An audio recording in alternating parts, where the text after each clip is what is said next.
The fluorescent lights of the Atlanta Police Department's 3rd Precinct hummed with their usual monotonous drone, casting harsh shadows across the grey linoleum floors.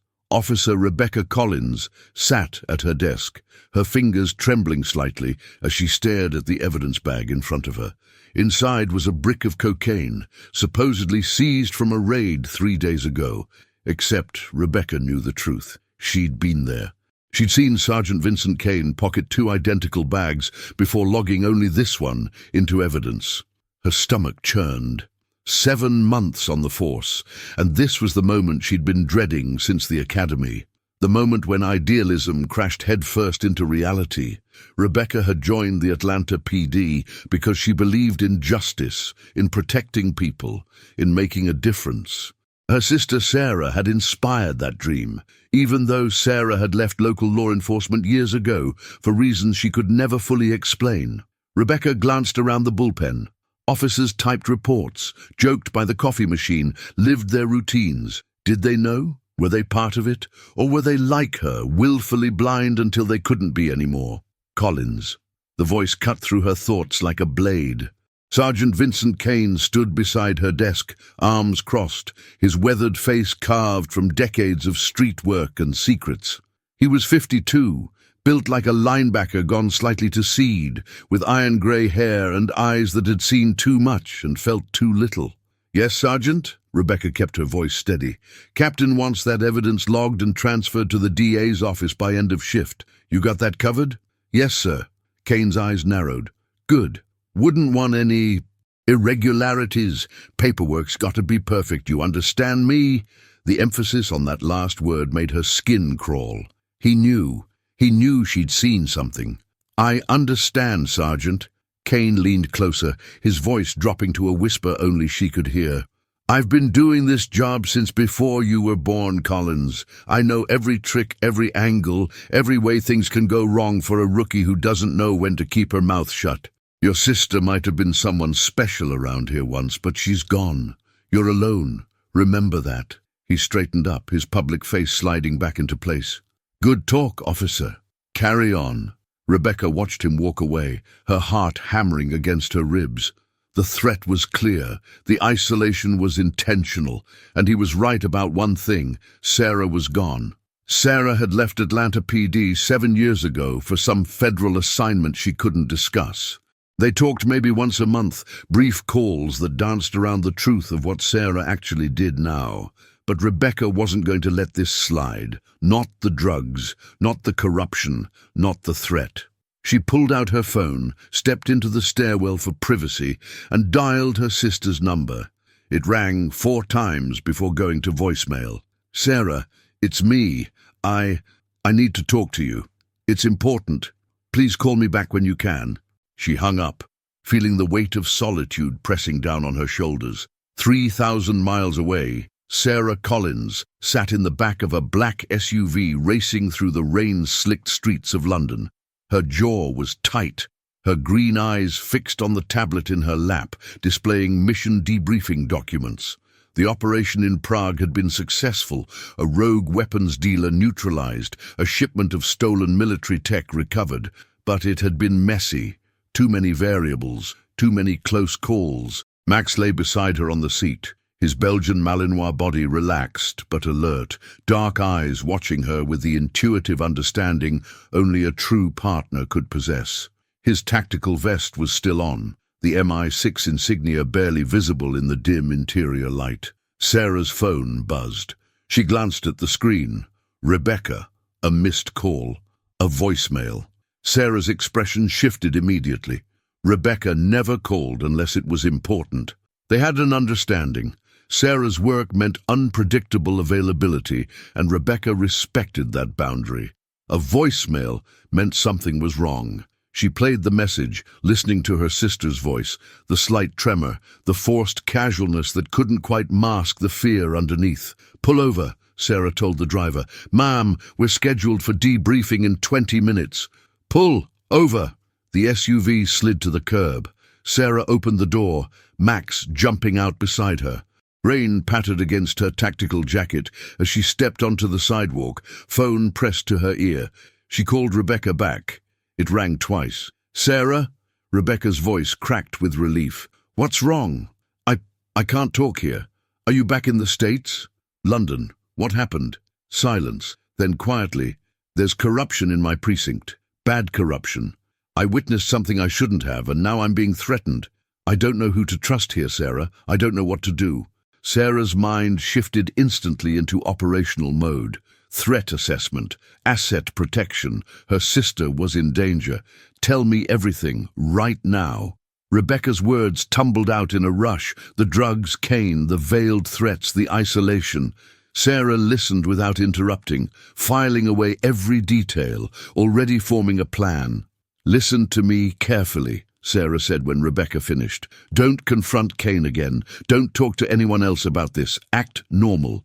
"Can you do that?" "I think so. But Sarah, what am I supposed to—" "I'm coming home." "What? You can't just—" "Rebecca." Sarah's voice was steel wrapped in velvet. "Nobody threatens my sister. I'll be there in 18 hours. Stay safe. Stay quiet. I'll handle this." "Sarah, I don't even know what you do anymore. How can you—" "Trust me." A pause. Then softly, "I do." "Good. I'll contact you when I land." Encrypted message. "Check your signal app." Sarah ended the call and turned back to the SUV. Max sat at attention, reading her shift in energy. He knew. Missions changed, priorities shifted, and right now the mission was family. She climbed back in. "Change of plans. Get me to M." The driver's eyebrows rose. "Ma'am!" "Now." 40 minutes later, Sarah stood in the secure conference room deep within the MI6 headquarters, facing the woman who'd recruited her, trained her, and turned her into the first female agent to carry the 07 designation. M was in her early 60s, sharp as a blade, with silver hair cut precisely and eyes that missed nothing. She sat behind her desk, fingers steepled, as Sarah laid out the situation. "Your sister's a police officer in Atlanta," M said when Sarah finished. It wasn't a question. "Yes, and you want operational clearance to intervene in what is technically a domestic law enforcement matter outside our jurisdiction." "Yes," M leaned back. "The corruption angle potentially ties to international trafficking networks. That gives us justification. But Sarah, this is personal for you. That makes it dangerous. With respect, ma'am, everything I do is dangerous. This is just dangerous with higher stakes." "Precisely my point." Max, sitting beside Sarah, tilted his head slightly. M glanced at the dog, then back at Sarah. "How long do you need?" "1 week, maybe less. You'll have no official backup, no extraction team. If this goes sideways, MI6 cannot acknowledge your presence." "Understood." M nodded slowly. "You've earned autonomy, 07. Use it wisely. Protect your sister. But remember, you're not just a sister anymore. You're an agent of the Crown. That responsibility doesn't disappear because family is involved." "I know." "Do you?" M's gaze was penetrating. "Because the moment you step off that plane in Atlanta, you'll be walking a line between two identities. One wrong step, and you compromise everything we've built." Sarah met her eyes without flinching. "Rebecca is innocent. She's being targeted for trying to do the right thing. If I can't protect her, what's the point of any of this?" Silence stretched between them. Then M nodded. "Go, bring your sister justice. And 07? "Yes, ma'am. Come back alive, both of you." Rebecca's shift ended at 11 p.m. She walked to her car in the precinct parking lot, hyper-aware of every shadow, every sound. Kane's threat echoed in her mind. The lot was mostly empty, just a few patrol cars and personal vehicles scattered under the sodium lights. She unlocked her Honda Civic, slid inside, locked the doors immediately. Her hands shook as she started the engine. A tap on her window made her jump. Officer Marcus Webb stood outside, hands visible, expression concerned.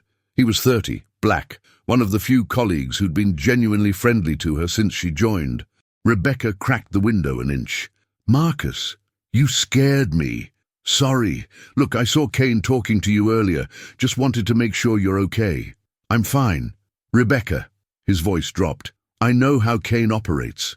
If he's got his eye on you, be careful, real careful." "Are you saying—" "I'm not saying anything, I'm just—" "Be smart, watch your back." He walked away before she could respond, leaving her with more questions than answers. Did Marcus know about the corruption? Was he part of it? Or was he another isolated officer trying to survive? Rebecca drove home on autopilot, her mind racing. Her apartment was in Midtown, a small one-bedroom she could barely afford on a rookie's salary. She parked in the underground garage, took the elevator to the 4th floor, and locked herself inside. Only then did she let herself breathe. Her phone buzzed. A signal message from an unknown number. 18 hours. Stay safe. Sarah was coming. Rebecca sank onto her couch, tears of relief and residual fear sliding down her cheeks. She wasn't alone anymore. Her sister, mysterious, capable, impossibly competent Sarah, was coming home. And somehow, Rebecca knew that when Sarah arrived, everything would change. She just hoped they'd both survive what came next.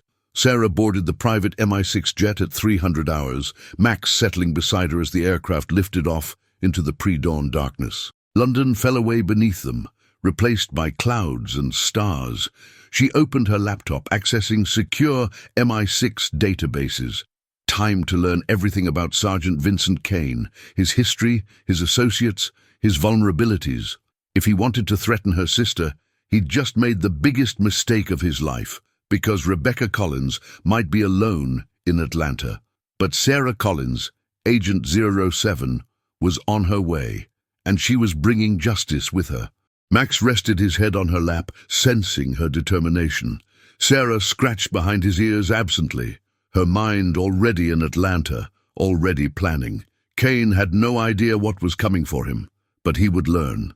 They always did. The Gulfstream touched down at a private airfield outside Atlanta at 2147 hours local time.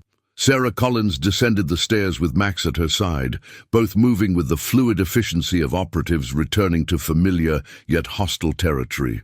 The Georgia humidity hit her immediately, thick, heavy, nothing like London's crisp rain. A nondescript black sedan waited on the tarmac, no MI6 markings, no official anything. Sarah had arranged this through her own network of contacts, keeping the operation off the books as much as possible. The driver was a former CIA asset she'd worked with in Morocco, now retired and running a private security consultation firm in Atlanta. He knew better than to ask questions. "Welcome home, ma'am," he said, loading her tactical bag into the trunk. Max jumped into the back seat without prompting. Home was a complicated word.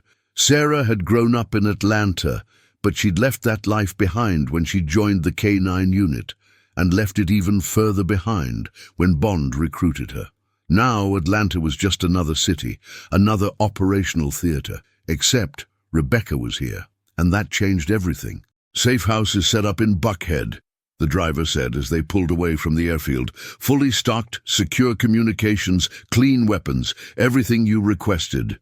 "Good. Drop me there, then forget you saw me." "Already forgotten." Sarah stared out the window as Atlanta's skyline came into view, towering glass and steel catching the city lights, urban sprawl spreading in all directions. Somewhere in that maze, her sister was trying to survive. Somewhere in that maze, Sergeant Vincent Kane thought he was untouchable. He was wrong. The safe house was a modern loft in a renovated industrial building, 3rd floor, corner unit with sightlines on all approaches. Sarah swept it methodically, checking for surveillance devices, verifying the weapons cache, testing the encrypted communications setup. Everything was clean.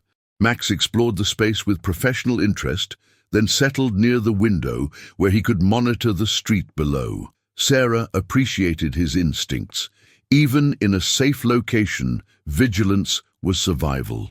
She pulled out her laptop and began the deep dive into Vincent Kane's life. The official record was unremarkable. 29 years with Atlanta PD, decorated officer, multiple commendations, steady climb through the ranks to sergeant, married, divorced, no kids, standard cop trajectory.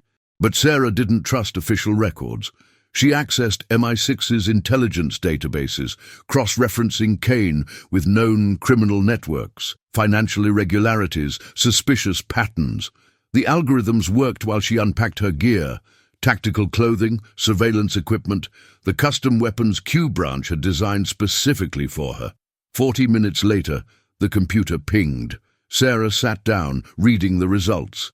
There it was, the shadow profile beneath the decorated cop. Kane's bank account showed deposits that didn't match his salary, small enough to avoid triggering automatic fraud detection, but consistent enough to reveal a pattern. Shell companies, offshore accounts, cash businesses that could launder money. He was careful, but not careful enough. Cross-referencing those businesses revealed connections to a drug distribution network operating throughout the Southeast. The operation was sophisticated, using legitimate trucking companies, warehouse storage facilities, even a chain of auto repair shops to move and hide product, and it all funneled through Atlanta. Sarah pulled up surveillance photos from various agencies' databases. Kane meeting with a man named Marcus Vega, a known distributor with ties to a Mexican cartel. Kane at a warehouse owned by one of those shell companies. Kane at a restaurant with a city councilman who'd been investigated twice for corruption but never charged. The pattern was clear. Kane wasn't just a dirty cop skimming evidence. He was a crucial node in a larger criminal network, using his position to protect the operation while extracting his cut. Rebecca had stumbled into something much bigger than she realized. Sarah's phone buzzed. A text from Rebecca on their encrypted signal channel made it through another shift. Kane watching me constantly. Marcus Webb warned me to be careful, but wouldn't say more. I'm scared, Sarah. Sarah typed back immediately. I'm in Atlanta. Don't react to this message at work. Act normal. I'm going to start surveillance tonight. You're not alone anymore. The response came fast. Thank God. What do you need from me? Just stay safe. I'll contact you tomorrow with instructions. Sarah set the phone down and looked at Max. Ready to work? Max's ears perked up, tail wagging once. Always ready. At midnight, Sarah moved through Atlanta's streets like smoke. She'd changed into dark tactical clothing, urban camouflage designed to blend with shadows. Max wore his MI6 tactical vest, equipped with a micro-camera that fed directly to Sarah's heads-up display in her contact lenses. Their first target was the warehouse Kane had visited in the surveillance photos. It was located in an industrial district near the rail yards, a squat concrete building surrounded by chain-link fence topped with razor wire. Security cameras covered the obvious approaches, but Sarah had studied the blind spots during her research. She approached from the east, where an abandoned factory provided cover. Max moved beside her, silent as a ghost. Years of training together had made them extensions of each other. No commands needed, just intuitive coordination. Sarah pulled out a small device Q branch called the inhibitor. It created a localized electromagnetic field that disrupted security cameras without completely shutting them down. Just enough interference to mask their approach while looking like technical glitches rather than deliberate sabotage. They reached the fence.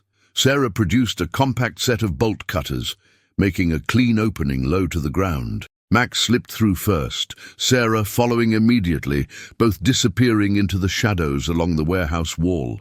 The side door had a basic lock, nothing compared to what Sarah had defeated in Prague last week. 30 seconds later, they were inside. The warehouse was mostly empty, but Sarah's trained eye caught the details that mattered. Recent tire tracks in the dust, shipping pallets stacked in patterns that suggested frequent movement, the faint chemical smell of cocaine residue. Max's nose twitched. He moved toward a section of floor that looked slightly different. Newer concrete, poorly matched to the surrounding surface. Good boy, Sarah whispered. Mark it. Max sat beside the spot. Sarah pulled out a handheld scanner, passing it over the concrete. The readout showed a hollow space beneath, a hidden compartment approximately 3 meters square. This was a distribution hub. Drugs came in, got stored temporarily in the underground cache, then got distributed through the network. Kane's job was ensuring police never raided it. Sarah photographed everything, her contact lens camera recording video footage. Then she placed micro-surveillance devices, tiny as pinheads, in strategic locations. If anyone used this warehouse again, MI6 systems would capture it. They exited as silently as they'd entered, leaving no trace except those invisible electronic eyes. Over the next 3 days, Sarah mapped Kane's entire network. She followed him from a distance, watching his patterns, identifying his associates. Max proved invaluable, his enhanced senses detecting threats Sarah might miss, his camera providing angles surveillance cameras couldn't capture. Kane met with Vega twice, once at a strip club in College Park, once at a construction site in East Point. Both times, brief conversations, envelope exchanges, the practiced choreography of corrupt transactions. Sarah also identified the other dirty cops in Kane's circle, 4 officers who worked in coordination, covering evidence manipulation, running interference on investigations, providing muscle when needed. They rotated shifts to maintain 24/7 coverage of the operation. But the biggest discovery came on the 4th night. Sarah tracked Kane to an upscale restaurant in Buckhead, the kind of place where power brokers made deals over expensive wine. She watched from across the street with high-powered optics as Kane sat down with 2 men she recognized from MI6's database. One was Councilman Richard Hartwell, the same official from earlier surveillance photos known for blocking police oversight legislation. The other was a man named James Cortez, a lawyer who'd successfully defended multiple cartel members, rumored to be the legal brains behind laundering operations throughout the Southeast. This was bigger than Atlanta PD. This corruption reached into city government, possibly higher. Sarah recorded everything, the micro-directional microphone in her equipment picking up fragments of conversation. Not enough for a full transcript, but enough to confirm what she suspected. Shipment, Thursday. Councilman's office will handle the permits. Collins' situation contained. Sarah's jaw tightened at her sister's name. Just a rookie. Won't be a problem. Kane's voice. Make sure of it. They were planning something. Something involving Rebecca. Sarah immediately sent an encrypted message. Rebecca, whatever shift you're scheduled for Thursday, call in sick. This is not negotiable.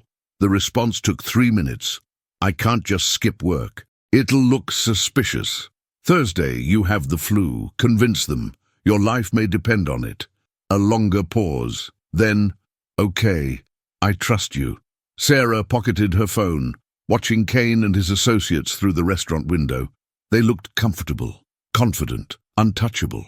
She'd seen that expression before on targets from Prague to Cairo, that conviction that they were beyond consequences, that their power was absolute. They were always wrong. Thursday arrived. Rebecca called in sick as instructed, staying in her apartment with the blinds drawn. Sarah positioned herself near the precinct, monitoring police frequencies and watching for unusual activity. At 1400 hours, it happened. An anonymous tip came through dispatch. Suspected drug house in the old 4th Ward. Officer needs backup. Rebecca's usual patrol zone. The call was routed to 2 of Kane's dirty cops. Except Sarah had hacked into the dispatch system. She traced the call's origin. A burner phone registered to one of Kane's shell companies. It was a setup. They were planning to stage a shooting, make it look like Rebecca died in the line of duty investigating a drug house. Clean, tragic, problem eliminated. But Rebecca wasn't there. Sarah watched as Kane realized something was wrong. He made 3 phone calls in rapid succession, his body language shifting from confident to agitated. The setup fell apart. The dirty cops returned to the precinct empty-handed.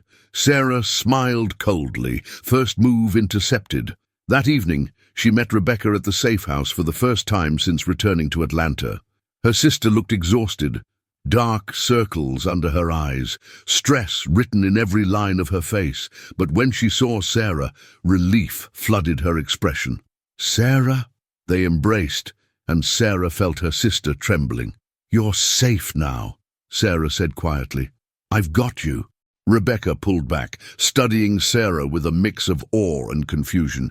What have you become? You moved through that situation like you knew exactly what they were planning. I did know. How? Sarah guided her to the couch. Max approached, letting Rebecca pet him, his calm presence helping ease her tension. "I can't tell you everything," Sarah said carefully, "but you need to know this isn't just about Kane. This is a major criminal operation with connections throughout city government. You stumbled into something significant. What do? We take them down, all of them, but we do it my way." Rebecca nodded slowly. "Your way involves what exactly?" Sarah met her eyes. "Methods you're better off not knowing the details about. But I promise you this. By the time I'm done, Kane and everyone connected to him will face justice. Legal justice? One way or another." Rebecca absorbed that, then asked the question Sarah had been expecting. "Who do you work for now, Sarah? Really?" Sarah held her gaze. "I work for people who handle problems too complex or dangerous for normal law enforcement. That's all you need to know. Are you CIA? No. FBI? No. Then what?" "Rebecca." Sarah's voice was gentle but firm. "Some things I can't share. Not because I don't trust you, but because knowing would put you in more danger. Can you accept that?" Her sister studied her for a long moment, then nodded. "I can, because whatever you've become, you came back for me. That's what matters." Sarah squeezed her hand. "Always. Now, here's what happens next. You're going to stay here where it's secure. Tomorrow I'm going to finish mapping their operation. Then we move to the final phase. Which is," Sarah's smile was predatory, "bringing everything down around Kane's ears." Max's tail wagged approvingly. Justice was coming to Atlanta, and it had very sharp teeth. Friday morning brought rain to Atlanta, the kind of steady downpour that turned the city's traffic into a nightmare and provided perfect cover for someone who didn't want to be seen. Sarah stood at the safe house window, watching water stream down the glass, her mind working through the final pieces of her plan. Behind her, Rebecca slept on the couch, finally getting real rest for the first time in days. Max lay beside her, the dog's protective instincts extending naturally to Sarah's sister. It was almost touching. If Sarah had time for sentiment, she didn't. Her laptop displayed a three-dimensional map of Kane's entire operation. Every location, every person, every transaction she'd documented over the past week. The network was extensive, but it had a weakness. They all did. Kane himself. He was the linchpin. Remove him, and the structure would collapse.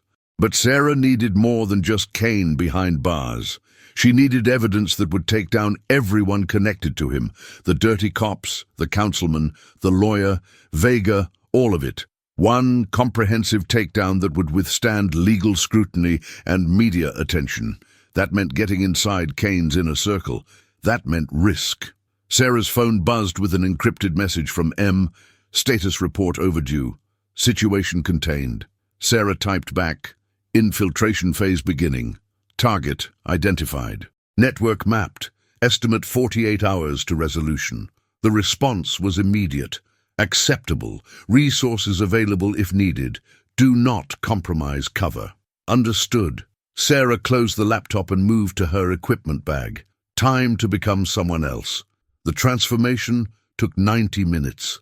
Sarah had played many roles in her career as Aero 7, diplomat, arms dealer, corporate executive, asset. Today she was becoming something new, a corrupt federal agent looking to buy into Kane's operation. The cover identity was airtight. Q Branch had created Agent Jennifer Pierce of the DEA's Atlanta field office, complete with personnel records, case files, even fabricated surveillance photos showing Pierce at various DEA operations. The legend had depth, the kind that would survive Kane's inevitable background check. Sarah studied her reflection. Dark wig cut shorter than her natural hair. Subtle makeup changing her facial structure. Contact lenses shifting her distinctive green eyes to brown. Professional attire, dark pantsuit, sensible shoes, the carefully calculated appearance of a federal agent who'd seen too much and decided the system was broken. She was ready.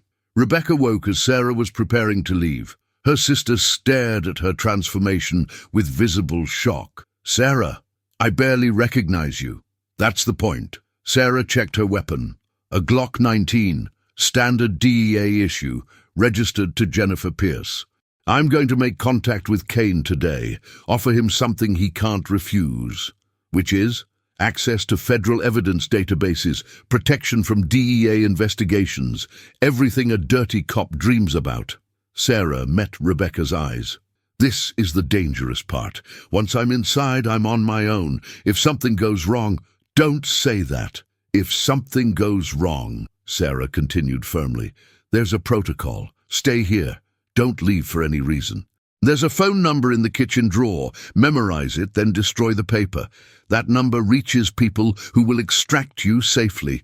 Use it only if I don't contact you within 72 hours. Rebecca's face had gone pale. Sarah, maybe there's another way. Maybe we should just go to the FBI with what you found. The corruption goes too high. We don't know who's compromised at federal level. This is the only way to guarantee they all go down. Sarah pulled on a light jacket concealing her weapon. Trust me, I've done this before.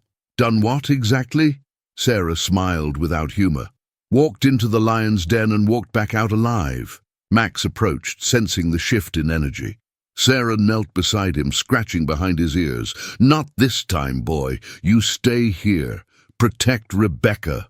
Max whined softly but settled beside Rebecca, understanding his assignment. Sarah stood, gave her sister one last look, memorizing her face just in case, and walked out the door. The third precinct looked different in daylight, more mundane than menacing. Just another police station in a major American city. Sarah parked her rental car, registered to Jennifer Pierce, in the visitor lot, and walked inside with the confident stride of someone who belonged. The desk sergeant looked up. Help you. Sarah flashed DEA credentials. Agent Jennifer Pierce. I need to speak with Sergeant Vincent Kane. It's regarding an ongoing federal investigation. The sergeant's expression shifted to professional wariness. I'll see if he's available. Have a seat. Sarah sat in the waiting area, appearing relaxed while her senses catalogued everything: sight lines, exits, armed officers, potential threats. 2 minutes later, Kane himself appeared. He looked curious but guarded. Agent Pierce? I'm Sergeant Kane. What can I do for the DEA? Sarah stood, extending her hand.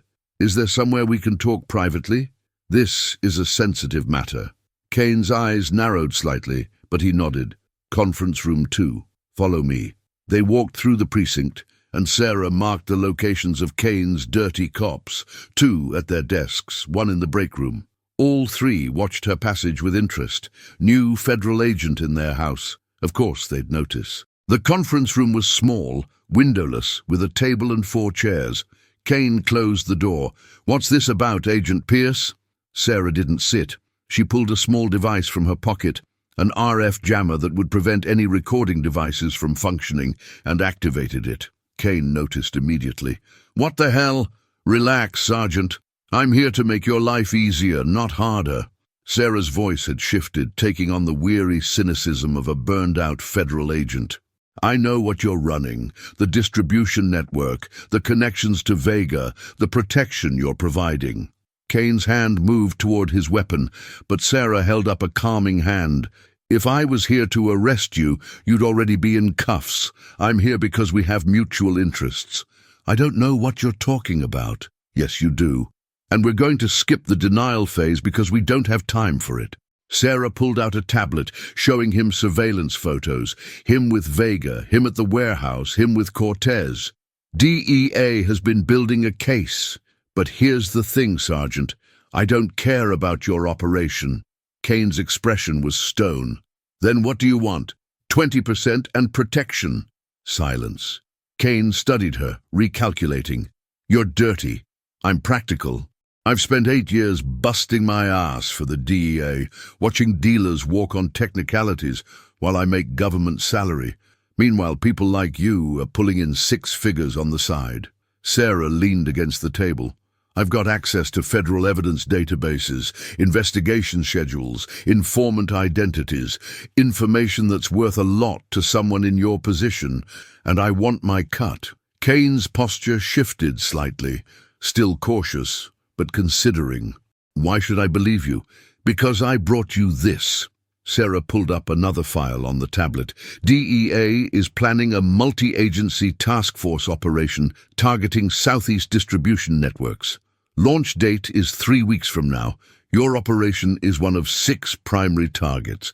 I can make you disappear from that list. I can redirect investigations away from your people, but I need to be inside your organization to do it effectively. She watched Kane's face as he processed the information, the fear flickering behind his eyes at the mention of the task force, the greed as he calculated what her access was worth. How do I know this isn't a setup? You don't. But ask yourself, if I was setting you up, why would I come alone? Why would I bring you actionable intelligence first? I'm taking all the risk here, Sergeant. I'm putting my career, my freedom, everything on the line. Sarah's voice hardened. And I expect to be compensated appropriately. Kane was silent for a long moment, then 20% is too much. Sarah allowed herself a small smile. He was negotiating. She had him. 15 then, plus a retainer of 50,000 to prove you're serious. 10%, 25,000 retainer, and you prove your value first.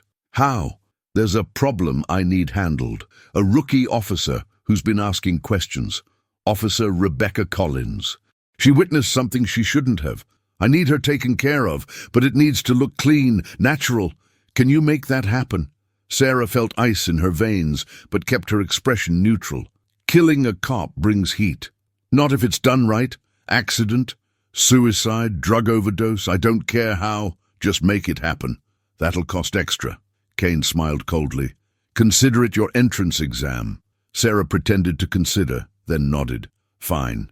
Give me 3 days. But I'll need information on her. Address, routine, vulnerabilities. I'll have my people put together a file. Kane extended his hand.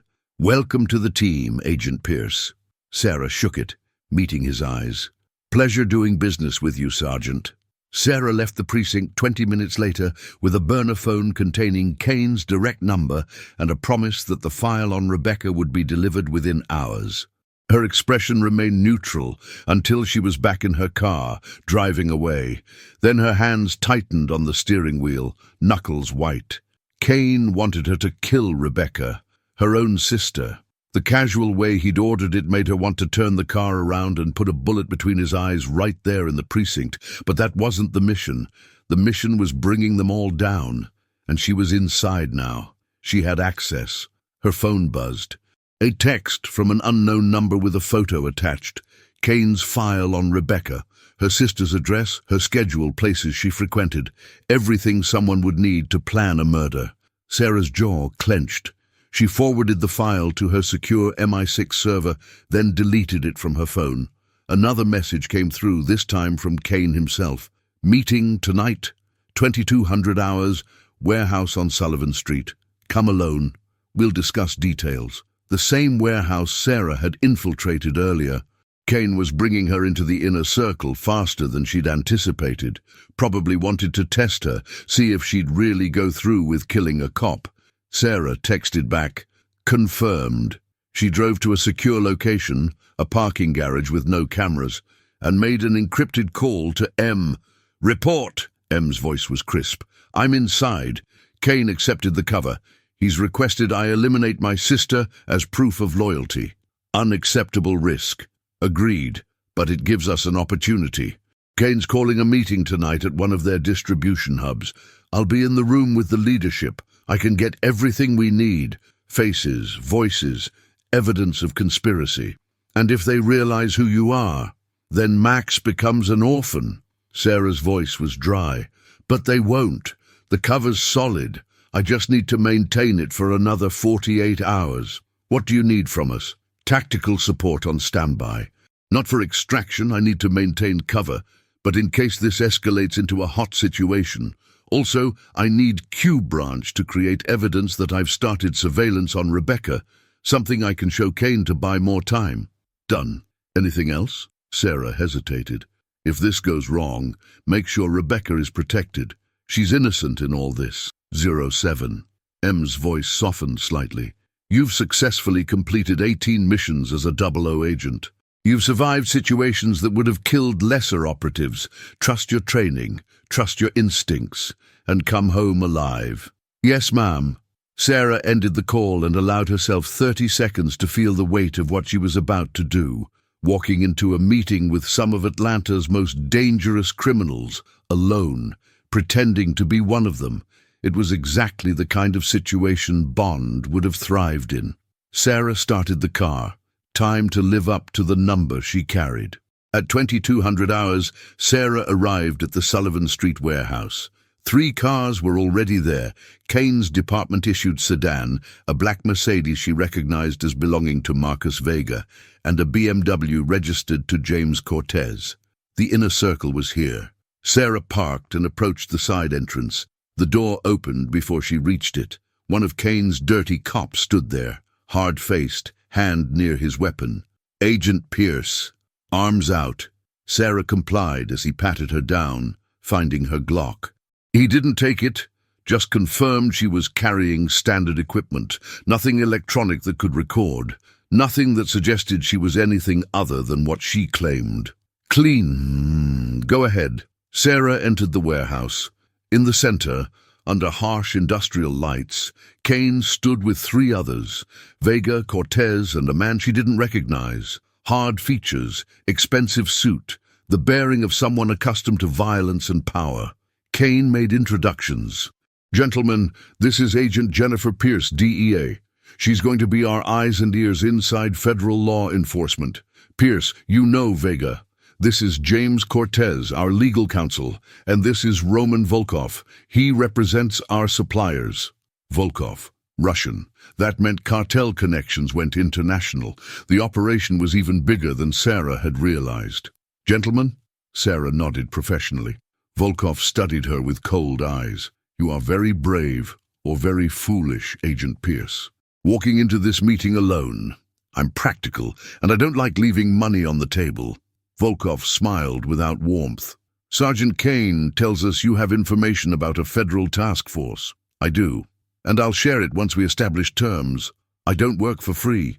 Direct, I appreciate this. Volkov gestured to Kane. Show her. Kane pulled out a briefcase, opening it to reveal stacks of cash. 25,000. Your retainer. Plus 10% of our weekly take, which averages around 200,000. That's 20,000 a week for you, assuming you deliver. Sarah looked at the money without touching it. And the Collins situation? Proof of commitment. Handle her, and you're fully in. Sarah nodded slowly. I'll need a few days to set it up properly. Make it look natural. You have until Monday, Kane said flatly. After that, I handle it my way. And my way is messy. Monday works. Volkov stepped closer, his presence menacing despite his refined appearance. You understand what you are becoming part of, yes? This is not small-time corruption. This is serious business. We do not tolerate betrayal. Sarah met his eyes without flinching. I've done my research. I know exactly what I'm getting into, and I'm good at my job, which means I'm good at staying alive. We shall see. Volkov turned to Kane. She has until Monday. If the Collins woman is still breathing Tuesday morning, we assume Agent Pierce is not who she claims, and we handle that situation accordingly. The threat was clear. Sarah was now on a countdown. Prove herself by Monday, or they'd come for her. Understood, Sarah said calmly. The meeting continued for another hour. Details about upcoming shipments, discussions of route changes to avoid law enforcement, planning for the expansion of the operation into Tennessee. Sarah absorbed every word, committing names and details to memory. Finally, Kane handed her the briefcase. Your retainer. Don't make us regret this, Pierce. Sarah took the money. You won't. I deliver results. She walked out of that warehouse with 25,000 in cash, concrete evidence of conspiracy involving a DEA agent and a death sentence hanging over her head if she didn't kill her own sister within 72 hours. It was, she reflected as she drove away, exactly where she needed to be. Now came the hard part, maintaining the cover while dismantling everything from the inside. Sarah allowed herself a cold smile. They'd invited the wolf into their den. They just didn't know it yet. Saturday morning, 0600 hours. Sarah sat in the safe house reviewing her options. The briefcase of cash sat on the table, evidence of conspiracy, but not enough to bring down the entire network. She needed more. She needed them caught in the act, with no possibility of legal escape, and she had less than 48 hours before Kane expected proof of Rebecca's death. Rebecca emerged from the bedroom, looking worn despite the rest. "You're up early." "Never really slept." Sarah gestured to the briefcase. "They paid me to kill you. $25,000. Rebecca's face went pale. "Sarah, don't worry. The plan doesn't involve you actually dying." Sarah pulled up files on her laptop. "But it does involve making Kane think you're dead, and that's where things get complicated." Max padded over, sensing the tension. Sarah scratched his ears absently while explaining her plan. "Kane wants proof by Monday. I'm going to give it to him. Staged crime scene, falsified police reports, everything. But the moment I deliver that proof, they'll move forward with their next major shipment. That's when we strike." "We?" Rebecca asked carefully. "MI6 has tactical teams on standby. Once I give the signal, they'll coordinate with the FBI to hit every location simultaneously. Warehouses, shell companies, all of it. But I need to be in position first, inside their operation, so I can ensure no one escapes. What do you need from me?" Sarah met her sister's eyes. "I need you to trust me with something that's going to be terrifying, and I need you to disappear for 72 hours. The staged death took 6 hours to prepare." Sarah had access to resources that made the impossible routine. Theatrical blood that passed forensic analysis, contacts in the medical examiner's office who owed MI6 favors, the ability to manipulate digital records. By Saturday evening, Officer Rebecca Collins had officially died in her apartment from an apparent drug overdose. Patrol officers responded to an anonymous tip, found her body, called it in. The scene looked tragically perfect. A young cop overwhelmed by stress, turning to pills, taking too many. Sarah had documented everything. Photos of the scene, copies of the preliminary police report, even a recording of the dispatch call. It was comprehensive, convincing, exactly what Kane would expect from a professional. Rebecca herself was safely hidden in a secondary safe house 40 miles outside Atlanta, with Max as her guardian. Sarah had watched her sister's face as they staged the scene in her apartment, seen the fear and trust warring in her expression. "I'll see you on the other side of this," Sarah had promised. Now, Sunday afternoon, Sarah sat across from Kane in a coffee shop in Midtown, sliding an envelope across the table. "It's done." Kane opened the envelope, reviewing the contents. His expression remained neutral, but Sarah saw satisfaction in his eyes. "Drug overdose. Clean. No connection to us. That's what you paid for." Kane pulled out his phone, making a call. "Vega, Collins' problem is handled. Yes, confirmed. We're clear to move forward." He hung up, looking at Sarah. "You've proven yourself, Pierce. Welcome to the team for real. When's the next shipment?" "Tomorrow night, big one. Tennessee connection is expanding and we're moving triple our normal volume. Volkov's suppliers are increasing capacity." Kane's voice lowered. "This is the operation that's going to set us up for the next 5 years. Everything has to go perfectly. What do you need from me?" "Federal eyes on the route. Make sure there's no surveillance, no task forces, nothing that could interfere." "Can you do that?" Sarah nodded. "I'll need the route details." Kane pulled out a burner phone, texting her the information. Sarah's own phone buzzed with the details. A convoy route from the port of Savannah through Atlanta to a distribution center in Chattanooga. Times, vehicles, quantities, everything she needed to coordinate the takedown. "I'll run interference," Sarah said. "Make sure your convoy has clear sailing." "Good." Kane stood. "Be at the distribution center tomorrow night, 2100 hours. We're all going to be there for this one, celebrating our success." Sarah watched him leave, then immediately encrypted and forwarded all the intelligence to M. The response came within minutes. "Confirmed. FBI coordinating multi-agency operation. All units on standby. Authorization granted for terminal force if necessary. Terminal force. License to kill." Sarah had hoped it wouldn't come to that. But if Kane and his people forced the issue, She was prepared. Monday, 1800 hours. Sarah arrived at the distribution center early, wanting to scout the location before the others appeared.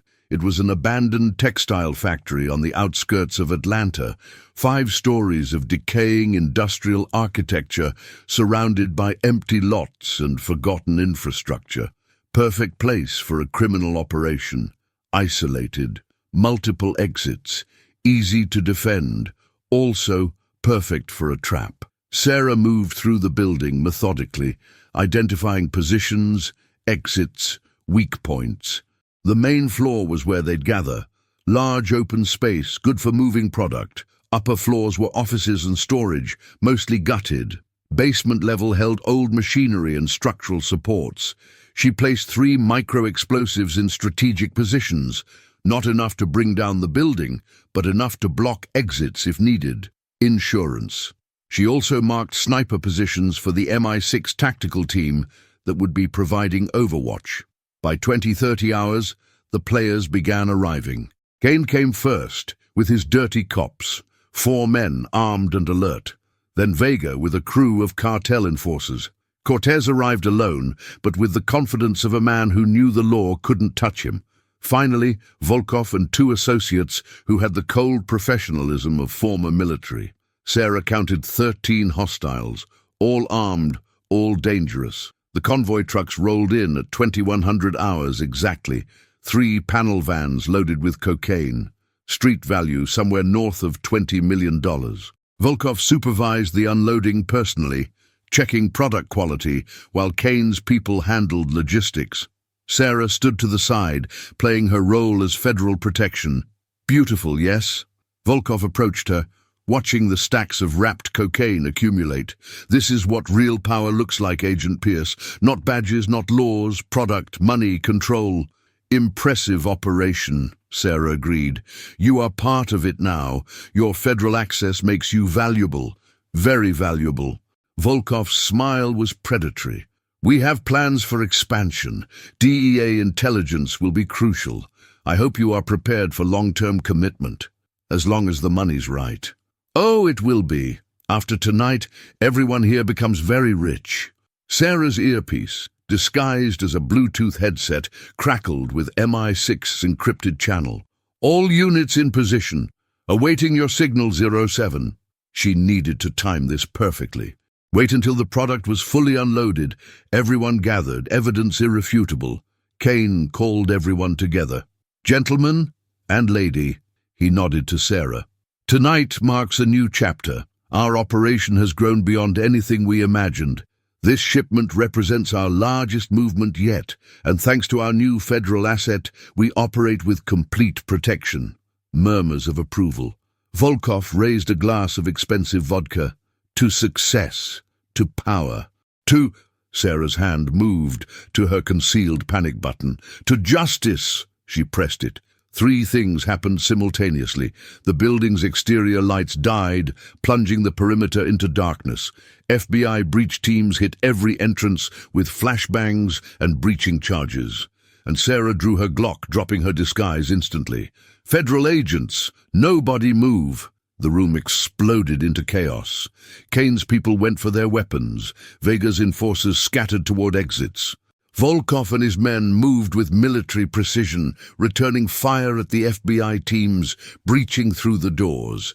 Sarah dropped 2 of Kane's dirty cops with precise shots, center mass, professional, no hesitation. They went down hard. Kane himself dove behind a stack of cocaine bricks, firing wildly in her direction. Rounds sparked off metal supports around her as she rolled behind cover. "You bitch!" Kane's voice was raw with rage. "You set us up. Sergeant Vincent Kane, you're under arrest for corruption, drug trafficking, and conspiracy to commit murder." Sarah's voice cut through the gunfire with cold authority. "Drop your weapon." His response was another burst of gunfire. FBI agents poured into the building, engaging Vega's enforcers. The textile factory became a war zone. Muzzle flashes in the darkness, the sharp crack of gunfire, men shouting, the acrid smell of cordite. Sarah moved through the chaos like a ghost, her years of training under bond showing in every movement. She flanked Kane's position, came up behind him as he reloaded. "Drop it, Kane." He spun, bringing his weapon up. Sarah shot him in the shoulder, the round spinning him around and slamming him against the wall. His gun clattered away. "That's for threatening my sister." Kane stared at her, recognition dawning even through his pain. You're Rebecca's sister, Sarah Collins. Agent 007, actually, but yes." Sarah kicked his weapon away, keeping him covered. "You really should have left her alone." Across the warehouse, Volkov and his men were making a fighting retreat toward the back exit.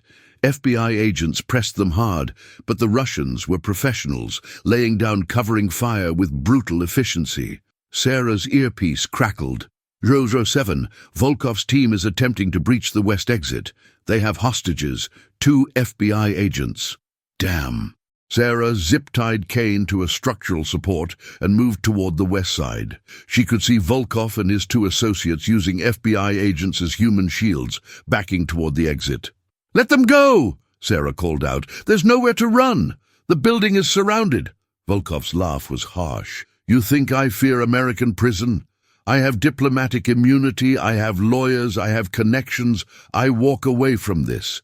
Not tonight." Sarah's tactical mind calculated angles, distances, risk factors. Hostages complicated everything. One wrong shot and federal agents died. Then she saw it, a reflection in broken glass, an angle that gave her a clear shot at one of Volkov's associates. Not perfect, but possible. She took the shot. The round passed within inches of the FBI hostage's head and caught Volkov's man in the throat. He dropped, his grip on the hostage failing. The freed FBI agent immediately attacked Volkov's remaining associate, both men going down in a struggling heap. Volkov found himself alone, his human shields gone, facing an entire FBI breach team. He smiled coldly and reached for something in his jacket. "Gun!" someone shouted. Sarah saw it wasn't a gun, it was a detonator. Remote charges, probably planted as insurance. She fired 3 times in rapid succession, center mass. Volkov stumbled backward, the detonator falling from his hand. He hit the floor hard and didn't move. The warehouse fell silent except for the groaning of wounded men and the sharp commands of FBI agents securing the scene. Sarah stood in the middle of the carnage, her weapon still raised, adrenaline singing through her veins. Around her, federal agents were cuffing survivors, calling for medical assistance, securing evidence. Special Agent Rodriguez of the FBI approached her, his expression a mix of respect and confusion. "Agent Pierce, or should I call you something else?" "Collins, Sarah Collins, I'm with British intelligence." "The hell you are." But Rodriguez was smiling slightly. "That was some of the most impressive tactical work I've ever seen. You probably saved a dozen lives tonight. Just doing my job." "Which is what exactly?" Sarah holstered her weapon. "Classified. But you can tell your superiors that MI6 appreciates the cooperation. The evidence here should put away everyone involved in this operation. Kane's already asking for a lawyer. The others are mostly dead or dying." Rodriguez gestured at the scene. "This is going to be a jurisdictional nightmare. Then I suggest you start processing it quickly. I was never here." Sarah moved toward the exit before Rodriguez could respond. She had one more thing to do. 40 minutes later, Sarah arrived at the secondary safe house where Rebecca was waiting. Max greeted her at the door, tail wagging, sensing her relief. Rebecca stood in the living room, pale and anxious. "Sarah, I heard sirens, saw helicopters. What happened?" "It's over. Kane and his entire organization are finished. Some are in custody. Some are dead, but none of them are coming for you ever again." Rebecca's knees seemed to give out. She sat heavily on the couch. "It's really over." "It's over." Sarah sat beside her, suddenly feeling the exhaustion of the past week. "You can go home. Back to your life. Back to being a cop." "I don't know if I can." Rebecca's voice was small. "After everything I've seen, everything you did, how do I just go back to normal?" Sarah took her sister's hand. "The same way I did after every mission, one day at a time. You remember why you became a cop in the first place. You remember that most officers are good people trying to do right, and you don't let the corrupt ones define the badge. Is that what you tell yourself? Every single day. They sat in silence for a moment. Then Rebecca asked, "What happens now? Do you disappear again?" "I have to debrief with my people, file reports, clean up the loose ends." Sarah squeezed her hand. "But I'll stay in Atlanta for a few more days. Make sure you're really safe. Make sure the case against Kane is solid. And then? Then I go back to my work, and you go back to yours." Rebecca studied her sister's face, the exhaustion, the careful control, the weight of secrets and violence. "I'm proud of you, Sarah. Whatever you've become, whoever you work for, you saved my life. You saved a lot of lives tonight. That's the job. It's more than a job. It's who you are." Sarah allowed herself a small smile. "Maybe, but tonight, I'm just your sister, and I'm very glad you're alive." Max pushed his head onto Sarah's lap, and she scratched his ears gratefully.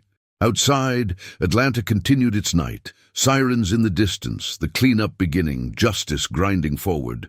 Inside the safe house, two sisters sat together in comfortable silence, sharing the kind of bond that transcended secrets and danger. The storm had passed, but Sarah knew, as she always did, that another storm was coming. There was always another storm. For now, though, there was this moment, this peace, and it was enough. Tuesday morning, sunlight filtered through the windows of Atlanta Police Department headquarters, illuminating a scene that would have been unthinkable just days ago. The 3rd Precinct was swarming with federal investigators, internal affairs officers, and journalists kept at bay by a police line that stretched around the entire block. Sarah watched from across the street, dressed in civilian clothes, a baseball cap pulled low, Max sitting calmly beside her. She'd spent the night debriefing with MI6 handlers, filing encrypted reports, justifying every shot fired and every decision made. M had been satisfied with the outcome, if not entirely pleased with the risks Sarah had taken. "Personal attachments cloud judgment," M had said during their video conference. "You're fortunate it didn't cost you your life." "It didn't cost me anything," Sarah had replied. "It saved my sister and dismantled a major criminal network. That's a win by any measure." M had simply looked at her with those penetrating eyes that seemed to see through every defense. "Remember that the next time family complicates a mission, you may not be so fortunate." Now, watching the fallout from across the street, Sarah reflected on those words. Family did complicate things, but some complications were worth it. Her phone buzzed. A text from Rebecca. "They're calling me in for an official statement. Are you nearby?" Sarah typed back. "Across the street. Grey Honda. Want moral support? Please." 5 minutes later, Rebecca emerged from a taxi, looking considerably better than she had the night before. She'd showered, changed into clean clothes, and there was color back in her face. She spotted Sarah's car and slid into the passenger seat. "Ready for this?" Sarah asked. Rebecca took a deep breath. "I'm about to be officially resurrected from the dead and asked to testify against my former sergeant. I'm not sure ready is the right word." "You'll be fine. Just tell the truth." "Well, most of it. Most of it. The parts about me being a British intelligence agent might be best kept to yourself. Stick with my sister has federal connections and helped coordinate with the FBI." "That's technically true." Rebecca managed a weak smile. "Classified?" "Very." They sat in comfortable silence for a moment, watching officers and federal agents moving in and out of the building. Then Rebecca spoke quietly. "I looked up the casualties from last night. 4 dead, including Volkov. 8 wounded, including Kane. All of them criminals, all of them shooting first." She turned to look at Sarah. "You saved lives, FBI agents, innocent people, but you also took lives. How do you live with that?" Sarah had been asked this question before, in various forms, by therapists MI6 provided after difficult missions. She'd never found an answer that felt completely honest. "I don't know that you ever fully live with it," she said finally. "You accept it as the price of doing what needs to be done. You remind yourself that the alternative was worse, letting them hurt more people, letting corruption continue, letting evil win." She met Rebecca's eyes. But it stays with you. Every person, every decision. That's the cost of this kind of work. Do you regret it? Becoming whatever you became? Sarah considered the question seriously. No. I regret some of the things I've had to do, but the work itself, no. Someone has to stand between the innocent and the predators. I'm good at it, and if I wasn't doing it, someone less capable might be. Or no one at all. That's not exactly a ringing endorsement. It's honest. Sarah's smile was wry. This isn't a job for idealists, Rebecca. It's a job for people who can do terrible things in service of necessary outcomes. Bond understood that. He taught me to understand it too. De Bond. Rebecca's eyebrows rose. James Bond. That's not actually his name, is it? Attorney-client privilege, Sarah deadpanned. Or in this case, spy family privilege. Rebecca laughed despite herself. Then her expression turned serious again. What happens to Kane? Federal charges, conspiracy to traffic narcotics, corruption, racketeering, attempted murder of a federal officer, me, and about 24 other counts. He's looking at life without parole. Same for the surviving members of his crew. Good. The word was flat, final. He destroyed careers, lives, families. He would have killed me without a second thought. But he didn't. You're alive. You're free. And you're going to walk into that building and show everyone that integrity still matters. Rebecca nodded slowly. Will you come in with me? I can't. My presence raises questions I can't answer. But I'll be right here. And afterward, we'll get lunch. Somewhere that serves terrible coffee and excellent pie. Deal. Rebecca opened the door, then paused. Sarah, thank you. For everything. For coming back. For risking your life. For being my sister. Always, Sarah said simply. She watched Rebecca walk across the street and into the precinct, shoulders squared, ready to face whatever came next. Pride swelled in Sarah's chest. Her little sister, walking into the lion's den with nothing but the truth and her courage. Max whined softly, sensing Sarah's emotion. I know, boy. She'll be fine. She's a Collins. We don't break easy. The debriefing lasted 4 hours. Sarah spent that time parked in various locations around Atlanta, monitoring police frequencies, ensuring no threats materialized against Rebecca. FBI had assured her that the entire criminal network was dismantled, but Sarah had learned never to trust assumptions when family was involved. At 14:30 hours, Rebecca finally emerged from the precinct. She looked exhausted but relieved. Sarah picked her up 2 blocks away, and they drove to a diner in Little 5 Points, one of those gloriously tacky Atlanta institutions with checkered floors and waitresses who called everyone Hon. Over coffee and pie, Rebecca recounted her debriefing. Internal affairs went through everything. The drugs I witnessed Kane handling, the threats, the setup they tried to run on me. All of it. She took a bite of pecan pie. They also asked about how I survived. I told them I had help from federal contacts through my sister, and that I was placed in protective custody during the operation. They buy it. Mostly. There are questions about who exactly provided the protection, but I played dumb. Said I was kept isolated for my safety and didn't know details. Rebecca's eyes twinkled. Technically true. Technically is my favorite kind of true. They also told me something interesting. The investigation into Kane's network has expanded. They found connections to 3 other police departments in Georgia, 2 in Tennessee, and 1 in Alabama. The corruption went way deeper than anyone realized. Taking down Kane's operation may have exposed criminal networks across multiple states. Sarah nodded. That matched what MI6's analysis had shown. The council, that's what Volkov called the leadership group, had been building this for years. Kane was just one piece, but he was a crucial piece. Remove him, and the structure collapsed. So we did more than just save my life. We did a lot more. Rebecca was quiet for a moment, pushing pie around her plate. Then, they want me back on duty next week. Full reinstatement, commendation for bravery, the works. The chief himself called me a hero. You are a hero. You stood up to corruption when everyone else was looking the other way. I was terrified the entire time. Courage isn't the absence of fear. It's acting despite fear. You did that. So did you. Except you did it while pretending to be a corrupt DEA agent, infiltrating a criminal network and engaging in a firefight with Russian mobsters. Rebecca shook her head. My life is boring by comparison. Boring is good. Boring keeps you alive. Is your life ever boring? Sarah thought about Prague, about London, about the missions she couldn't discuss. Not really, no. Do you want it to be? That was a more complicated question. Did she want a normal life, a quiet life? Sarah had spent so many years being 007 that she wasn't sure who she'd be without it. I want a life where people I love are safe, she said finally. Everything else is negotiable. Rebecca reached across the table, squeezing Sarah's hand. I'm safe now, because of you. So if you need to go back to whatever classified adventures you have, I'll be okay. I promise. I know you will. You're stronger than you think. I learned from the best. That evening, Sarah prepared to leave Atlanta. Her mission was complete.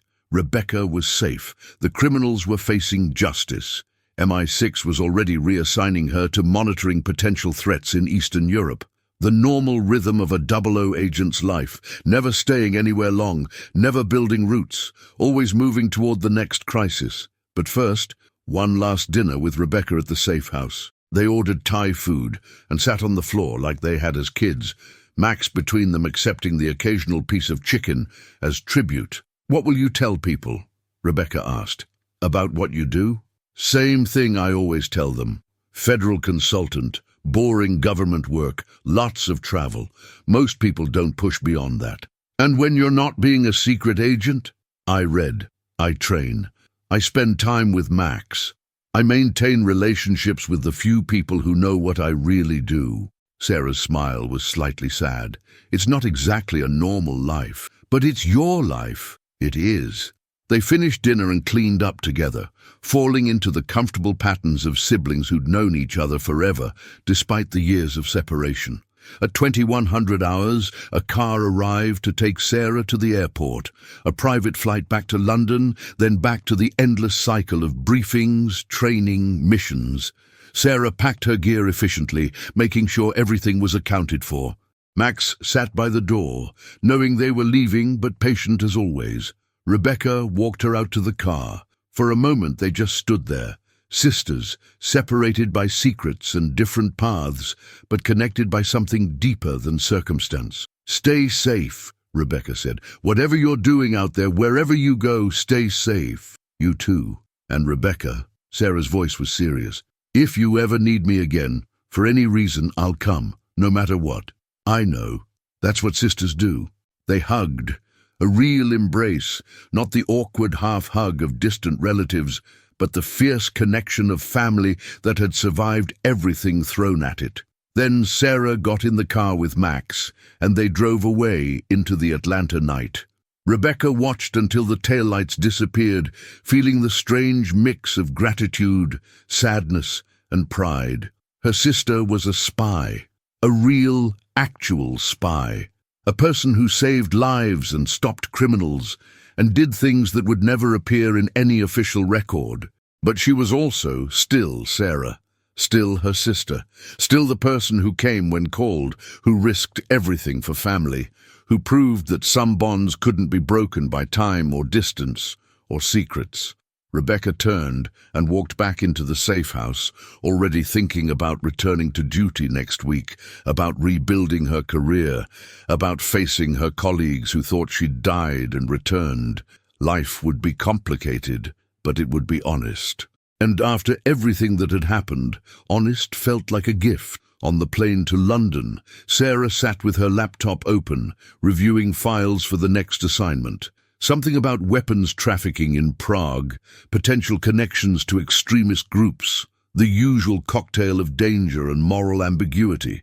Max slept beside her, dreaming whatever dogs dreamed of, probably chasing criminals and eating celebratory steaks. Sarah's phone buzzed. A message from M. Mission report approved. Well done, 007. 2 weeks downtime, then Prague briefing. Another message, this one from Rebecca. Thank you for everything. Love you, big sister. Sarah allowed herself a small smile and typed back, "Love you too, stay out of trouble. Says the international spy." Especially says the international spy. Sarah put the phone away and looked out the window at the darkness below. Somewhere down there were cities, people, lives being lived in normal ways, families having dinner, kids doing homework, couples falling in love. She could have had that life once, maybe, but she'd chosen differently. She'd chosen to be the person who stood between the innocent and the predators, to be the weapon aimed at evil, to carry the weight of violence so others didn't have to. It wasn't a glamorous choice, it wasn't always a heroic choice, but it was her choice, and tonight at least, it had been worth it. Sarah closed her eyes, letting the hum of the jet engines lull her towards sleep. Max shifted beside her, a warm presence in the darkness. Tomorrow there would be new threats, new missions, new dangers. The work was never finished. Evil never slept, but neither did justice. And Agent 007 would be ready, always ready, for Rebecca, for Bond's legacy, for all the people who would never know she existed but were safer because she did. The plane climbed higher into the night sky, carrying Sarah Collins toward whatever came next. Behind her, Atlanta faded into the distance, safe now, protected, one small victory in an endless war. Ahead lay London, Prague, and the future. Sarah smiled in the darkness. Bring it on. The end.